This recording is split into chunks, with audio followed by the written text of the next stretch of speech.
আপনার কপালে, আপনার ভাগ্যে যিনি আছেন তার জন্য সবটুকুন ভালোবাসাকে আপনি জমিয়ে রাখবেন। আপনি জানেন আপনার জীবনে, বৈবাহিক জীবনে একজন সঙ্গিনী আসবেন, এটা এক্সপেক্টেড। কিন্তু আপনি এখন থেকে যদি কোথাও প্রেমের নামে অবৈধ সম্পর্ক করেন, অবৈধ রিলেশন করেন, হারাম সম্পর্ক স্থাপন করেন, তাহলে দিন শেষে আপনি কিন্তু আপনার সেই হবু স্ত্রীর সাথে বিশ্বাসঘাতকতা করলেন। একজন নারী হিসাবে আপনি যদি কোনো ছেলের সাথে অবৈধ সম্পর্ক করেন জাস্ট সময় কাটানোর জন্য, জাস্ট টাইম পাস করার জন্য, তাহলে আপনি আপনার সেই হবু স্বামীর সাথে বেঈমানি করলেন, আপনি তার সাথে বিশ্বাসঘাতকতা করলেন। গোটা পৃথিবী বলবে আপনার যৌবনকে আপনি এনজয় করেন, আপনি যৌবনের উচ্ছলতায় হারিয়ে যান, আপনি ভোগ করেন। ইসলাম আপনাকে বলবে আপনি কন্ট্রোল করেন, আপনি নিজেকে নিয়ন্ত্রণ করেন, তারুণ্যে যেন কালিমা না লাগে।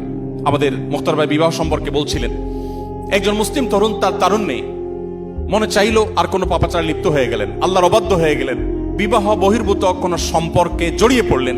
এটি কোনো মুসলিমের সাথে অন্তত যায় না। একজন মুসলিম তরুণ এতটা ঢিলা হওয়া উচিত না। যেখানে খুশি সেখানে তিনি কাত হয়ে গেলেন, সেখানে তিনি এঙ্গেজ হয়ে গেলেন, নত হয়ে গেলেন, এটা মুসলিম তরুণের সাথে অন্তত যায় না। বিশেষ করে কোনো মানুষ বিবাহিত লাইফে থাকলে, তিনি যুগলবন্দি জীবনে থাকলে অন্য কারোর সাথে সম্পর্ক রাখাটাকে গোটা পৃথিবীর সকল সমাজ খারাপ মনে করে। এটাকে মনে করা হয় নীতিহীনতা, যে তুমি একজন স্ত্রী থাকা সত্ত্বেও আরেক নারীর প্রতি কেন আসক্ত, স্বামী থাকা সত্ত্বেও আরেক পুরুষের প্রতি কেন আসক্ত, এটাকে গোটা পৃথিবীর মানুষ দোষের বিষয় মনে করে। নবী করিম সাল্লাল্লাহু আলাইহি ওয়াসাল্লাম যে জীবন দর্শন আমাদেরকে দিয়ে গেছেন সেটা এর চাইতে আরো কয়েক ধাপ এগিয়ে। সেটা হলো আল্লাহ আপনাকে যে তারুণ্য দিয়েছেন, এ তারুণ্যের সবটুকুন ভালোবাসা আপনি জমিয়ে রাখবেন আপনার সে জীবন সঙ্গিনীর জন্য।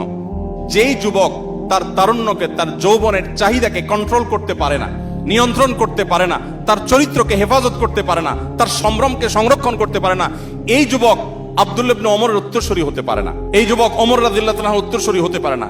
এই যুবক মুহাম্মদ সাল্লাল্লাহু আলাইহি ওয়াসাল্লামের অনুসারী হতে পারে না। এই যুবক কখনো আব্দুল্লাহ ইবনে মাসউদের অনুসারী হতে পারে না।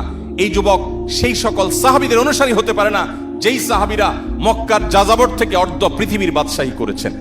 আপনি তাদের অনুসারী, সেই নবীর উম্মত যে নবী তার যৌবনকে হেফাজত করেছেন এবং হেফাজত রাখতে বলেছেন। অতএব এই সংগ্রামে আমাদেরকে জিততে হবে এবং জয়ী হতে হবে। আল্লাহ তাআলা আমাদের সবাইকে সেই তৌফিক দান করুন।